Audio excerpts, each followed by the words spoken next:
Pour agrémenter vos moments de détente, rien de mieux qu'un bon livre. Voici la chronique littéraire du samedi avec Amélie Boivin-Hanfield. Je suis toujours en compagnie de Mathieu Leblanc et Philippe Lagarde et là, c'est à mon tour de leur présenter des livres que j'ai lus cette semaine. Oui, alors, premier livre, c'est moi l'honneur, je choisis. Alors, je prends celui avec la couverture la plus laide, Enlace-moi, de la série Crossfire, et le titre, c'est Le vertigineux désir de lui appartenir. Alors, le titre, c'est Enlace-moi. Alors, c'est le 3e tome de la série Crossfire, comme tu l'as dit, Mathieu. Alors, on retrouve Gideon, cet homme riche-là, qui est propriétaire de plusieurs immeubles, de plusieurs entreprises, un peu partout là-bas. Et il est séparé d'Eva, parce que dans le 2e tome, Eva se faisait poursuivre par Nathan, qui était un homme qui avait abusé d'elle lorsqu'elle était plus jeune. Et finalement, il voulait comme la retrouver pour un peu mettre au grand jour, parce que là, Gideon est un homme super connu, alors il est partout dans les revues à potins. Et là, il voulait vendre un peu le fait que dans le passé, bien, Eva s'était faite violer par Nathan. Alors, vous vous en doutez bien, bien, Gideon s'est arrangé pour cacher ça. Et finalement, Nathan se fait assassiner, alors la police est après eux. Finalement, ils sont séparés. Là, Gideon va tout faire en sorte pour retrouver Eva et la reconquérir. Alors, c'est dans la même lignée que... Et que ça m'intéresse, je vais aller la chercher. Oui! Mais c'est dans le fond, c'est comme j'appelle ça, de la érotico-pop, dans le fond, tout simplement. Alors, pour les gens qui ont aimé les premiers romans, vont apprécier ce 3e tome. Sachez qu'il y en aura un 4e. Et c'est quand même assez connu, messieurs, parce qu'ils ont vendu pour cette série uniquement 12 millions d'exemplaires. C'est à peu près nos ventes. 12 millions. Oui, si tu peux me parler de Attention, estime de soi en construction de Stéphanie Deslauriers. Et oui, alors, moi, j'ai bien aimé. Je trouve que c'est un bel outil que les enseignants devraient avoir en classe ou les parents qui ont des enfants qui ont une faible estime d'eux-mêmes. On nous explique un peu c'est quoi l'estime de soi. On nous présente 4 jeunes dans le roman qui sont complètement différents les uns des autres. Et on nous présente un estimomètre. Alors, on doit répondre à un questionnaire et on évolue notre estime de soi en répondant aux questions. Et l'estime de soi, on dit que ça s'apprend et on nous présente 6 mots-clés pour augmenter notre estime de soi, comme par exemple la sécurité, l'autonomie, l'amour, le plaisir, la fierté, l'espoir. Alors, un beau petit livre pour les enfants parce qu'il y a de plus en plus d'enfants qui ont une faible estime de soi. Alors, un bel outil pour les parents. Bien, alors, un beau petit livre et qui est vraiment pas infantilisant, là. Moi, j'ai une solution pour les parents qui trouvent que leurs enfants n'ont pas d'estime de soi. Écrivez un livre sur eux autres, ça marche.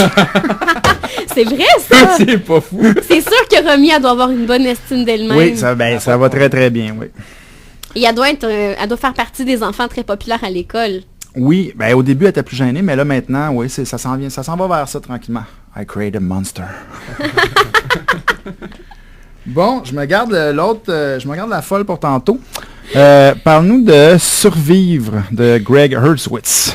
Alors, c'est l'histoire de Nate qui s'apprête à se suicider d'un immeuble d'une banque. Et juste avant de sauter en bas de l'immeuble, il va entendre des coups de feu. Et il va se rendre compte qu'il y a un hold-up qui est en train de se produire dans la banque de l'immeuble.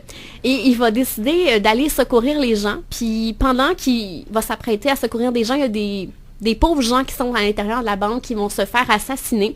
Il va réussir à entrer à l'intérieur de la banque et il va tuer 5 des voleurs. 5 des 6 voleurs qui sont dans l'immeuble et le 6e va réussir à s'enfuir en lui disant qu'il a provoqué la colère d'un homme très très puissant et qu'il va le retrouver.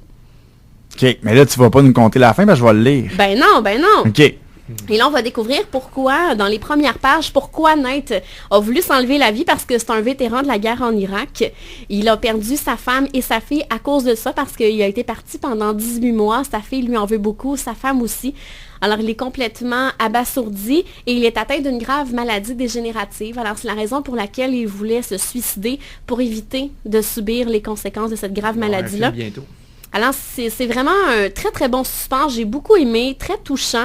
Et je pense que Mathieu, tu aimerais bien. Alors, tu le liras et tu m'en reparleras sur Facebook, Mathieu. Est-ce que tu veux juste rappeler le titre pour les auditeurs? C'est Survivre de Greg Hurwitz. Donc, moi, je reste dans les livres pour enfants. Très bien illustrés, malgré que Romy est très bien illustré aussi. Ben oui. Ah ouais. Mais c'est Le gâteau de Marianne Dubuc. Et oui, alors encore une fois, Marianne Dubuc, c'est une auteure, mais aussi une illustratrice. Alors, elle fait les deux. C'est un beau petit roman très, bravo, très Marianne. cute. Oui, tu es d'accord, Philippe? Oui, en oui, tant c'est très, qu'illustrateur, très beau, très joli. c'est bien illustré. Et c'est l'histoire de personnages qui vont créer un gâteau. Alors, c'est l'histoire du renard, de Jojo et de Sophie qui vont aider le jeune garçon à créer un gâteau. Là, il va arriver plein de péripéties parce que tout le monde va vouloir mettre son grain de sel dans la recette. Alors, c'est rigolo, une belle petite histoire pour les tout-petits, pour les parents qui ont envie de lire une histoire à leur enfant. Et on le sait, les enfants adorent cuisiner avec leurs parents. Alors, moi, ça peut donner de bonnes idées. J'ai beaucoup de respect et d'admiration pour les gens qui font des petits livres comme ça parce que on sait la quantité de travail mis là-dedans pour le peu de livres qu'on va vendre. Surtout au Québec, les gens achètent de moins en moins de livres. Alors, bravo Marianne, beaucoup de respect pour ces auteurs-là. Et on termine avec le dernier, Mathieu? Oui, on termine avec la folle par excellence, le nouveau Amélie Nothomb, que j'aime des fois, que je déteste des fois. Alors, la nostalgie heureuse. Alors, je te raconte brièvement l'histoire, Mathieu et Philippe. C'est une chaîne française qui va vouloir faire un documentaire sur Amélie Nothomb et ils vont lui demander de retourner au Japon où elle a vécu sa petite enfance jusqu'à l'âge de 5 ans. Elle n'est pas retournée au Japon depuis 16 ans. Elle va y retourner, mais tout juste après le tsunami qui s'est passé au Japon. Alors, elle va être un peu déstabilisée de voir ce qui s'est passé. Elle va retrouver sa nounou qu'on a pu découvrir dans ses précédents romans, comme dans Stupeur et Tremblement. Et également... Rinry, je ne sais pas si tu te rappelles de Rinry. Oui, ben j'ai commencé à lire les 20 premières pages, là, oui. Rinry, dans le fond, c'est l'homme qu'elle devait fiancer finalement, qu'elle a laissé tomber quand elle est partie de là-bas. Et j'ai trouvé ça assez moyen comme roman parce que Amélie Nothomb fait tout simplement nous retracer un peu de ce qui s'est passé avec le documentaire. Elle parle que d'elle dans le roman. C'est lourd. J'ai trouvé ça assez lourd à lire, inintéressant pour moi-même. Oui, c'est ça. Elle s'aime beaucoup, Amélie Nothomb. Alors, comme tu disais, Mathieu, il y a des bons, il y a des moins bons d'Amélie Nothomb, mais je considère que c'est un des moins bons d'Amélie Nothomb.